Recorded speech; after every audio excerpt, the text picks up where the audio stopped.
Well, I'm not very hopeful today, especially with the person who's deciding how many bombs to drop on which hospital or which refugee camp in South Gaza. It's horrifying. I mean, amid that, another theme of tribalism and people in power.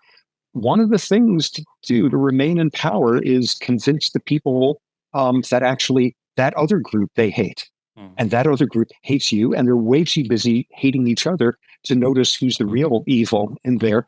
And my personal view is it's a classic example of this with the founding of Israel. Israel was like the last great crime of European colonialism.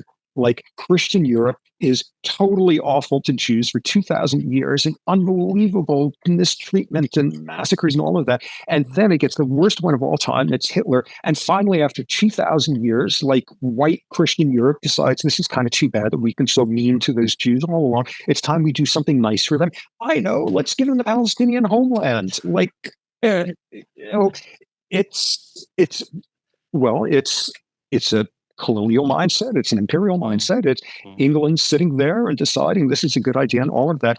And what do? You dump a whole lot of survivors from Hitler into there, and they're surrounded 10 to 1 by people who hate them. And you're Palestinian there, and your home was just stolen from you, and you hate them.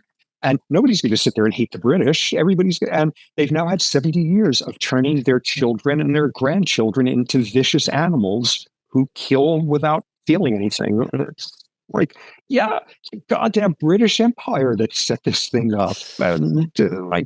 Yeah.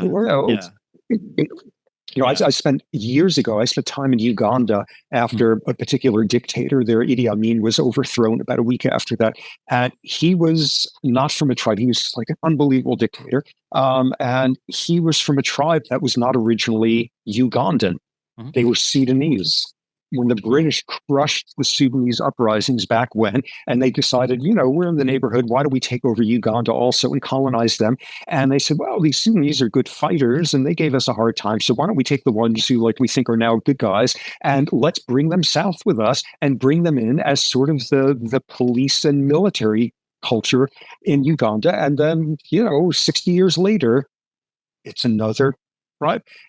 Yeah, that it people who want to get away with all sorts of awful stuff. The way you do it is you get the people you were being awful to deciding it's each other's faults.